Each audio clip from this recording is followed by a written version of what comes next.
Yeah, g'day and welcome to the Two Jacks. I think this is episode 6. G'day, Jack. Hong Kong Jack's with me. How are you, Jack? G'day, Jack. How are you?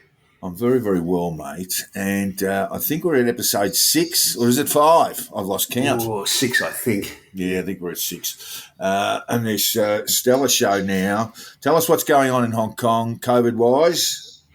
Some big announcement yesterday, Jack. Right. The 21-day quarantine has been dropped back to 14.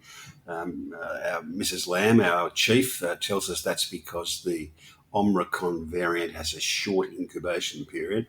But it might also be due to the fact there's a lot of pressure from the business community who need that.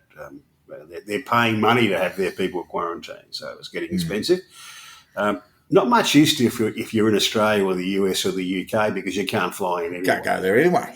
No, at least not until mid-Feb, and I think it's the 18th of Feb, but no one really thinks that's written in stone. Meanwhile, the European Chamber of Commerce here are given their prediction. One of these, they've hired a set of a consulting firm to tell them when they think Hong Kong will open up, and their answer was late 23 or early 24. Really? Which was making me think I'm going to be like one of these people who were stuck in Portugal for the duration of World War II. Get that beard going, mate. Yeah, neutral territory, but you can't go anywhere. Get that beard growing, mate. Yeah, we'll have to. We'll have to cut a swathe to get you out of your apartment. It'll be covered in jungle by that stage. Look, I presume that's based on Chinese policy now. So things could change. Yes, of course they could. And 24 is a long time. And I just love the way these organisations present what's really a bit of guesswork based on the current policy. They present it like it's a scientific exercise in working out when it's going to happen. Never very convincing. Anyway, meanwhile, we've got they've locked down a public housing estate. And when I say a public housing estate, it's got about 35,000 people living in it. Right. Not all of it's in lockdown. Only some of the towers are in lockdown. But it's as big as a small rural Australia, a decent-sized rural Australian town. And they've locked down 4 streets in Jordan, not far from the ladies' market for anyone who's visited Hong Kong and likes shopping. And these are, 6-story walk-ups, mainly of subdivided flats, which the poor elderly live in. And they didn't want to shift them out to Penny Bay because they're running out of room, but also because I think they were worried that the people from Jordan, if they got to Penny Bay, might want to go home. They'd be thinking, well, I've got my own bathroom. Yeah, that's a bit of a novelty. Well, provided they deliver the food on time and the electricity, because they had a few problems there a few weeks ago. Yeah, but these people are used to having a little bit of intermittent power and no Wi-Fi, so it wouldn't be quite the hardship. And you do get your own bathroom. Yeah. Meanwhile, look, there's big heat coming around the Ukraine. What's going on there, Jack? Look, it's very hard to tell from here. I mean, is he going to go while the ground's still frozen? Before the thaw comes and get it done. I mean, I was talking to a bloke who knows a bit about this, done a bit of service, and he said, well, look, he might be looking at it and thinking he can do Gulf War One, done and dusted in a week, Well, that looks less likely now, doesn't it? Because US President Joe Biden, number 46, has pledged troops, so there'll be US troops on the ground, just a small contingent, about 8,500, with the prospect that it will be boosted up to 50,000. Now, that would give Putin pause, surely. Oh, and he's got the Germans and the French right behind him, hasn't he? Well, we haven't heard much from them. They're still sitting with the gas heaters on, of course, and hoping that they don't stop all of a sudden. Yeah, because it's quite cool in Germany and France this time of year, and right now in particular. So, but Germany and France, as senior NATO members, have had very, very little to say about this. It's been left to Biden and the US administration. And to Boris, who's also weighed in there too. Boris made a speech, pledged directly to Russians, that they don't want another Chechnya, which is how he sort of tried to portray it. I think it was a sensible thing in many ways, in that it was saying you don't want your sons and daughters dying over this. That's No, well, that's what Boris was saying to the Russians. that's a pretty fair point to make. If you can make it directly to the Russian people, I think that's probably a fair point to make. Not that that's going to change Putin's approach much. I don't think.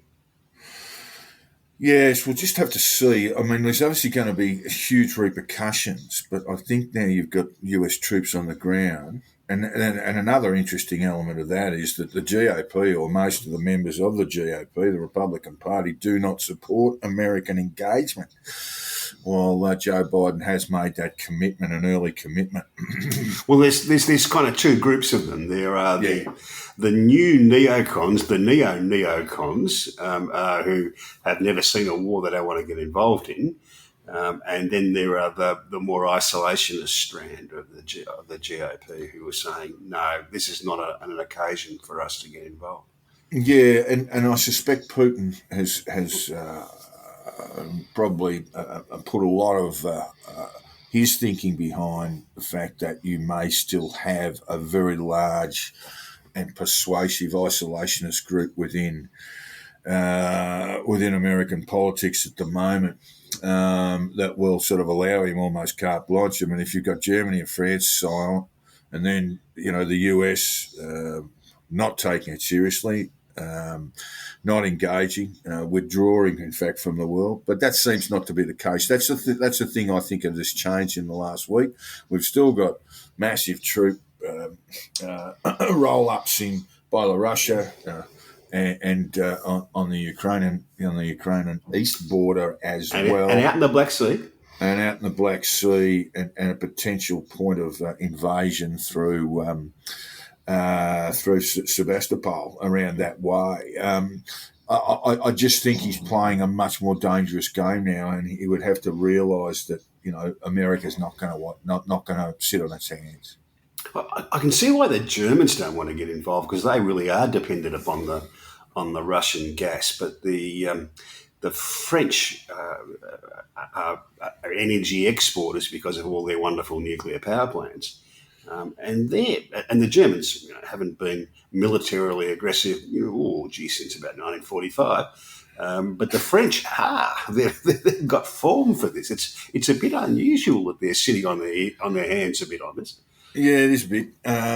Meanwhile, Australian LNG is being shipped off to Europe, and I wonder what that will do to the price of gas there and here. It's almost going to add a little bit more of that inflationary pressure, Jack, that we've been talking about. Yep. And we'll get to that a little bit later in the show. But when we heard Boris make an impassioned speech to the people of Russia, the mothers of Russia, really, telling them not to